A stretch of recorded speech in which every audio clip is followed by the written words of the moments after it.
Hi மக்களே! தமிழ் சினிமாவில் காதல் மன்னன் என்றால் அது ஜெமினி கணேசன். ஆனால் அந்த காதல் மன்னன் பட்டம் கச்சிதமாக பொருந்தும் இன்னொரு நபர் தான் கமல்ஹாசன். இவரை சுற்றி எப்போதுமே காதல் வலயம் இருந்து கொண்டே இருக்கும். பல சர்ச்சைகளையும் சிக்கி வருவது வழமை. இப்போதே யாருக்குமே தெரியாத ஒரு சுவாரஸ்யமான விஷயத்தை லக்ஷ்மி ராமகிருஷ்ணன் சொல்லியிருக்கின்றார். லக்ஷ்மி ராமகிருஷ்ணன் கமல்ஹாசனை காதலித்ததாக சொல்லியிருக்கின்ற விவகாரம் தான் இப்போது சமூக ஊடகங்கள் எங்கும் பேசப்படுகின்றது. இந்த விஷயத்துக்கு கமல்ஹாசன் என்ன பதில் சொல்லியிருக்கிறார் என்பதையும் இந்த காணொலியில முழுமையாக பார்க்கலாம். நடிகை, இயக்குனர் அது மட்டும் இல்லாமல் இப்ப நம்ம எல்லாருக்கும் பிடித்தமான ஒரு நிகழ்ச்சியான குக் வித் கோமாளி நிகழ்ச்சியில் ஒரு போட்டியாளராக களமிறங்கி இருக்கின்றார் லக்ஷ்மி ராமகிருஷ்ணன். இவர் பல படங்களில் நடித்து எல்லோர் மனதிலும் இடம் பிடித்திருக்கிறார். அது மட்டும் இல்லாமல் ஒரு தனியார் சேனல்ல ரொம்ப வருஷமாக தொகுப்பாளினியாக ஒரு நிகழ்ச்சி மூலமாக எல்லோர் மத்தியிலும் ஃபேமஸாக மாறி இருந்தார். பிரிவோம் சந்திப்போம் படத்துல லக்ஷ்மி ராமகிருஷ்ணன் அறிமுகமாக இருந்தார். அதுக்கு பிறகு பொய் சொல்ல போறேன், ஈரம், நாடோடிகள், ஆதவன் உள்ளிட்ட பல ஹிட் படங்களில் நடித்திருக்கிறார். எந்த கதாபாத்திரம் கொடுத்தாலும் அதை பக்காவா பண்றதுல இவங்க ரொம்ப கெட்டிக்காரர். நடிப்போடு நின்று விடாமல்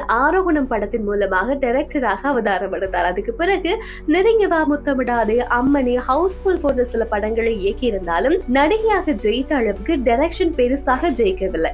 இப்ப டைரக்ஷன் எல்லாம் கைவிட்டு விட்டு அதிலிருந்து ஒதுங்கி மறுபடியும் நடிப்புலையும் மத்த வேலைகளையும் கவனம் செலுத்தி வராங்க. இவங்க நடிகையாக இருந்ததை விட சொல்வதெல்லாம் உண்மை நிகழ்ச்சியில இவங்களுக்கு பெரிய ரீச் கிடைச்சதுன்றே சொல்லலாம். கிட்டத்தட்ட 10 வருஷமா ஒரு தனியார் சேனல்ல இந்த நிகழ்ச்சியை தொகுத்து வழங்கி வந்தாங்க. அந்த நிகழ்ச்சியில இவங்க சொன்ன என்னம்மா இப்படி பண்றீங்களே என்ற வசனம் பட்டி தொட்டி எங்க ஃபேமஸ் ஆச்சு. அதே சமயம் இந்த டயலாக்ஸ வச்சு இவங்களை நிறைய பேர் கலாய்க்கவும் செய்யறாங்க.